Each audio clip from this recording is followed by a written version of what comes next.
What's up, guys? It's Pete Mundo. We are HeartlandCollegeSports.com. It's time for our Week 2 reaction show. Thanks so much for joining us. We are brought to you by MyBookie.ag. Use the promo code Heartland for a 100% sign-up bonus. We appreciate you guys doing that. We have been getting a lot of good feedback on that. I did terrible on my Big 12 bets this week. So maybe just fade all my picks in Week 3. I'm happy to joke about that, by the way. But please do use mybookie.ag, promo code BIG12 for a 100% sign-up bonus when you use that promo code. So minimum deposit $45, maximum of $1,000 to get the bonus. Thanks so much for joining us, guys. And let's dive right into our reaction show for Week 2. Any questions you have, please do throw them in here, whether it's on Periscope, whether you're on Facebook Live, or, of course, you can email us, PeteMundo@HeartlandCollegeSports.com. Okay, got to start off with Texas LSU and everything that took place there and everything that happened there in this Week 2 matchup. This game said to me much more about LSU than it did Texas. I think that LSU is a legitimate national title contender. I still think Texas can win the Big 12. Now, they got to clean up some stuff in that secondary. The secondary was a mess. I think that Jalen Green is right now getting burnt by another LSU wide receiver as we speak. But LSU looks like a legitimate national title threat. If I have to see Joe Brady's face one more time, I'm going to lose my mind. I joked on Twitter that the reason I didn't tweet until about 10 o'clock this morning was because I played a drinking game last night in which every time I had to look at Joe Brady's face on ABC, I would take a shot, and I was passed out by halfway through the second quarter. Congratulations, LSU. You realize it's important to throw the ball in football. That's kind of like a way to win games. Congratulations. But, hey, ESPN and ABC, can we stop praising LSU because they realize throwing the football is a great way to win football games? It's just ridiculous to me that was such a big storyline, but I get it. Todd Orlando may have had his worst game as a play caller, as the defensive coordinator at Texas. I respect the heck out of what Todd Orlando has built there for Tom Herman at Texas, but he had a rough game. I mean, he had cornerbacks that were getting torched every single play. Every single play. He had his cornerbacks, his young secondary, getting smoked by LSU, and he seems like he left them on an island all night long, and I just don't understand why. I really don't get it. And the quintessential example of that was 3rd and 17, up a score. You bring the heat. You bring every linebacker. You've got your 4 or 5 corners out in an island against an empty backfield, and LSU scores a touchdown, and that was basically the touchdown that gave them the win. It clinched the victory for them in the 4th quarter. Joe Burrow was great. I mean, he's a really darn good quarterback. Sam Ehlinger is just as good a quarterback. But my goodness gracious, I could not believe when Texas brought the blitz on 3rd and 17 late in the 4th quarter. All you got to do is keep the offense in front of you. Let them get 10, 12 yards. They're going to have to kick to you. You'll be down a score. Stop. Oh my gosh, I had my face in my hands when that happened on that 3rd and 17 when Texas brought the blitz. I'm okay bringing the blitz in certain instances. That one made no sense to me why Todd Orlando brought that blitz on 3rd and 17 late in the 4th quarter. He had a bad game. Everybody has a bad game. Everybody has a bad day at work. But Todd Orlando had a rough day at the office against LSU. But I really believe LSU is going to score a lot of points against everybody. But, hey, SEC, right? It's funny, too, how, the SEC plays 13 to 10 games. And the Big 12 plays 45-37 games. And then when the Big 12 and the SEC play, it's always like 40-plus points being scored or 30-plus points being scored by both teams. But I thought like the SEC defenses are so great and so stout, that's why they play 13-10 games. Can somebody figure that out for me? Because I can't figure that one out. I can't. In the first half, obviously missed opportunities for Texas. You had the 2 4th and goals. Keontae Ingram drops the pass. And that was brutal. That was brutal. The Sam Ehlinger run around the right end, I had no problem with that play call. I didn't. And you know what? You came up short. I did not mind Tom Herman taking those risks. I did not have any problem with it. But the Ingram ball, I mean, he's going to catch that 9 out of 10 times, maybe 95 out of 100 times. That's just how that one goes sometimes. So that was tough. And, Sam Ehlinger got stuffed. Maybe the second time I can see it take the points, but I don't really have a problem with Tom Herman going for it there. You're at home. Worst case, you have what you had there, at least on the Ingram turnover on downs. You get the interception. You get a pin deep back in their own territory. So did not mind that, but still, those were just tough breaks for Texas. I still think Texas is a legitimate Big 12 threat. They can hang with just about anybody in the country. But for me, this game said a lot more about LSU being a national title contender than it said about Texas, not being up to snuff. They are. But Lincoln Riley's got to be licking his chops watching that secondary on Saturday night. He will be licking his chops watching that secondary tape when they get ready to play in about a month. I'm just going to go in order of the top stories in the Big 12. Last week I went game by game, but this week there was a big gap between Big 12 games that frankly mattered or had great storylines to them, and then Big 12 games that did not have great storylines to them. On Periscope, as much as I hate it, Tom Herman's a risk taker. That's just who he is. Still proud of my horns. Yeah, I had no problem with the offensive risk-taking. I had problems with the Todd Orlando risk-taking on defense because it was not working. That's the difference. It was not working. For the most part, the offensive risk-taking, it had its moments. And if it didn't work, it was because Keontae Ingram, dropped a ball, he'll catch 9 out of 10 times. I had no problem with that. So throw us your questions on Periscope and on Facebook Live. We're there. Week 2 reaction here in the Big 12. We're brought to you by mybookie.ag. Promo code BIG12. That's Big12 for a 100% sign-up bonus. All right, West Virginia, that loss to Missouri, that was horrible. West Virginia looks terrible. There's no other way to put it. I had concerns on both lines, and it came true both times. The defensive line had a tough time getting in the backfield, and then the offensive line was a mess. After averaging 1.4 yards per carry last week against James Madison, West Virginia actually did worse, averaging 0.9 yards per carry. 0.9 yards per carry against Mizzou in week 2. That is horrible. And the running game was supposed to be a strength of this team. Austin Kendall had a lot of moments where he struggled as well. They bring in Jack Allison for a series. He does even worse with an interception. All of a sudden, Austin Kendall looks like, Baker Mayfield. That was not a good scene. Now, a lot of people are saying after yesterday, geez, Dana Holgorsen jumped ship at the right time.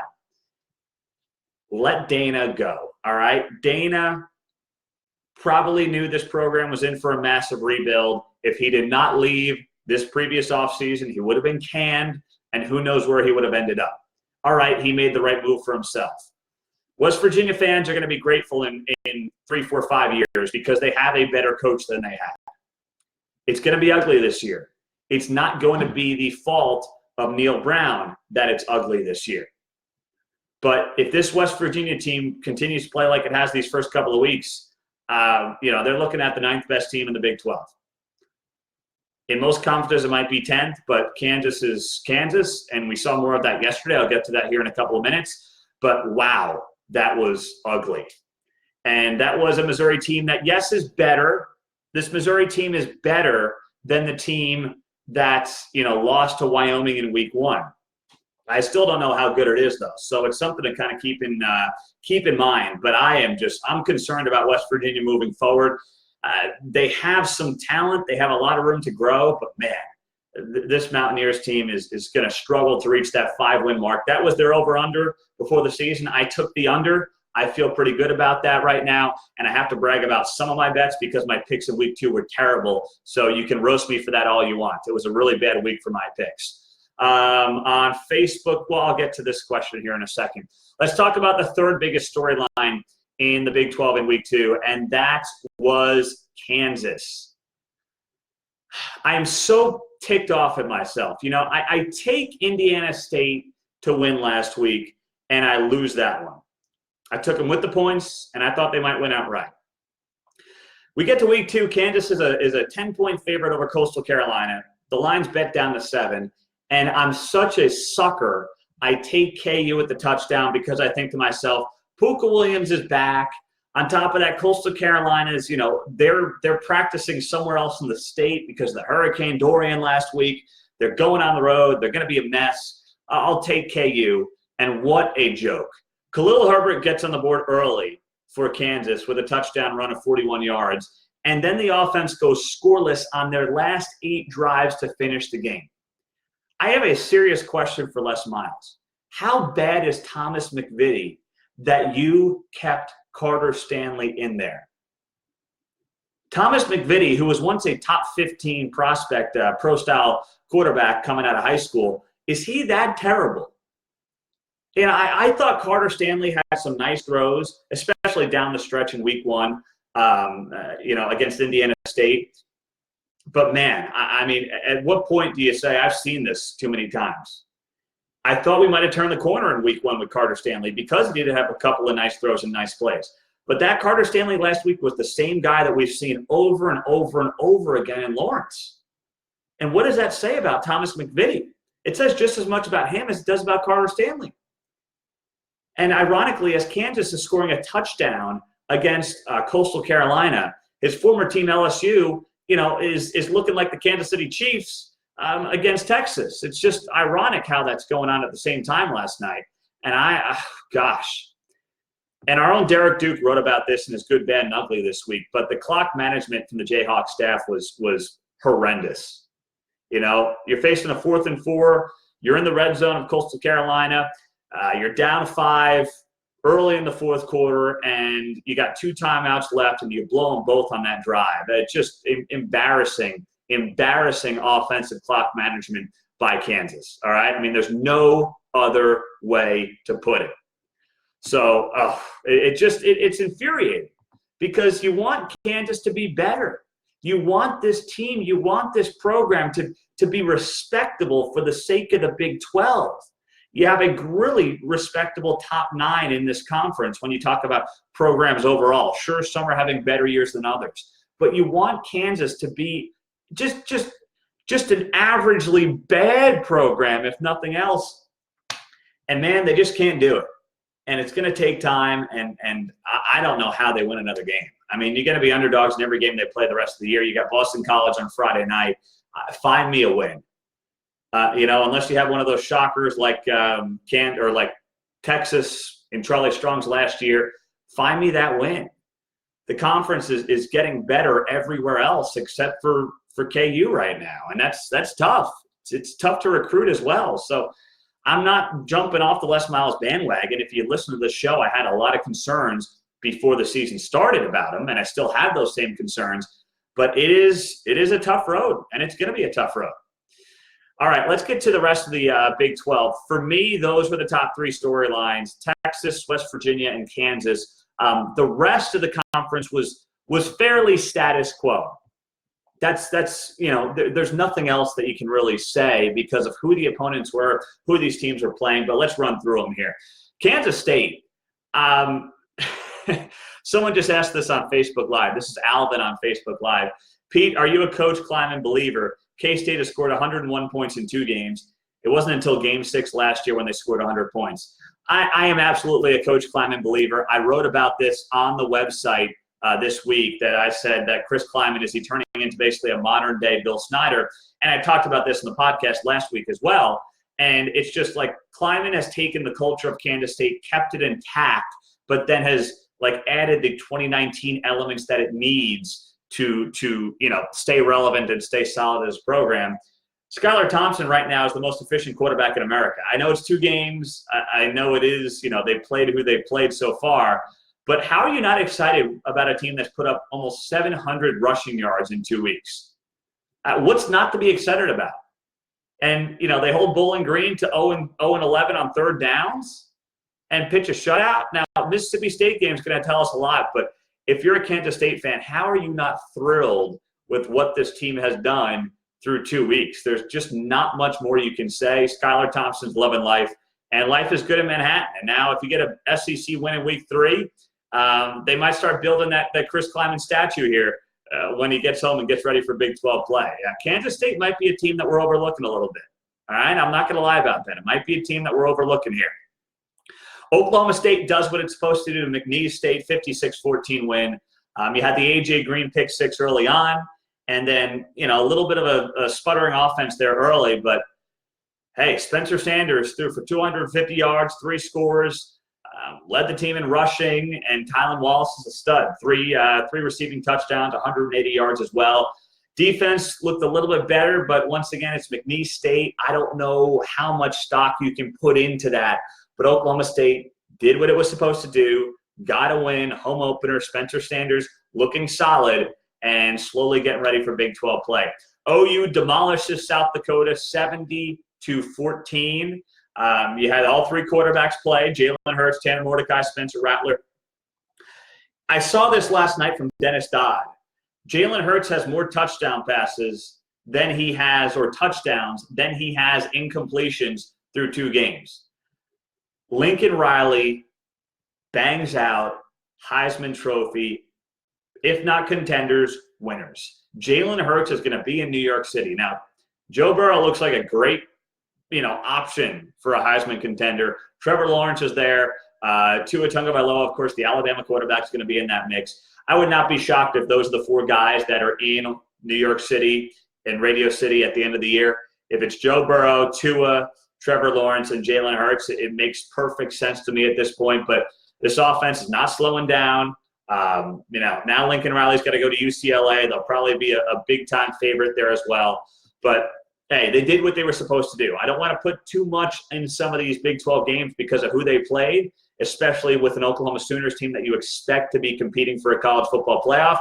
But you did what you were supposed to do. Texas Tech beating up on UTEP 38-3. What's impressing me the most for Texas Tech is this defense. They give up 3 points. They allow 131 yards of offense to UTEP. I know it's not a great UTEP team. But in their first 2 games, Texas Tech has held opponents to 3 for 31 on third downs. That is a number that you have to love if you're a Texas Tech fan. And those are the type of numbers that you, let's be honest, have not typically seen during your time in in Lubbock, whoever the coach was. Those are numbers that you don't typically see out of a place like that. So a lot to like and a lot to be happy about. Once again, the opponents have not been great, but all in all, it's been a very good start for what's happening right now in Lubbock. And then, of course, similar deal, and I don't want to put too much stock into this either, but similar deal in Waco. Baylor does what they have to do. They beat up on UTSA 63-14, and the run game, 368 rushing yards. Yes, it's against cupcakes. I get it. But if this offensive line for Baylor can start to protect Charlie Brewer, get a little bit of push up front, and the defense is just average, Baylor's pushing 9 wins if they can do all of that. Partially because of what their non-conference schedule is, but they're a 9-win team, pushing a 9-win team if that happens. The quarterback's obviously in place in Charlie Brewer. The skill position players, there's a plethora of them. It was always a question about, can the defense stop anybody? Can the offensive line do something it hasn't done since Matt Rule got there, which is just be decent and just get a little bit of push. And Baylor's going to surprise some people this year. They're really going to surprise some people this year if they can do that. But, of course, you want to see it against bitter competition. And that's why the late September game, Baylor and Iowa State, is one of the most fascinating games in the Big 12. I said it before the season. I'll say it now. It is one of the most fascinating games in the Big 12 to keep an eye on here as the season moves along. So a 6-2 week for the Big 12 Conference. You have the losses to, unfortunately, 2 SEC opponents. West Virginia looking brutal against Missouri. I'm concerned there about what's going to be coming up here.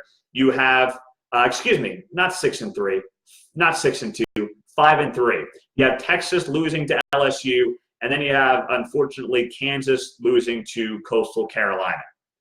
We are going to have our Big 12 power rankings coming out here on Monday morning. We will also talk about those in the midweek podcast. I am Pete Mundo. We are HeartlandCollegeSports.com. Thanks so much for joining us, guys, being a part of it. MyBookie.ag promo code BIG12. That's Big 12 for a 100% sign-up bonus. I'm placing my horrendous – it was a bad week for me. Horrendous Big 12 bets there. I hope you will as well. And, yeah, fade my picks for all I care. I can take it. I'm a big boy. I can handle it. But not a good week for me. So we will. We've got a ton more coming your way this week on the website, on the podcast. If you're watching us now on Periscope or Facebook Live, please go subscribe to the podcast, leave a rating and review. It helps us out a ton. And we'll be doing this again on YouTube, Periscope, Facebook Live, and the podcast coming up next week. I'm Pete Mundo, HeartlandCollegeSports.com. Thanks so much, guys, for reviewing Week 2 in the Big 12. You are awesome. We've got previews rolling out across the site here over the next couple of days. And we will talk to you soon. Thanks, guys. Take care.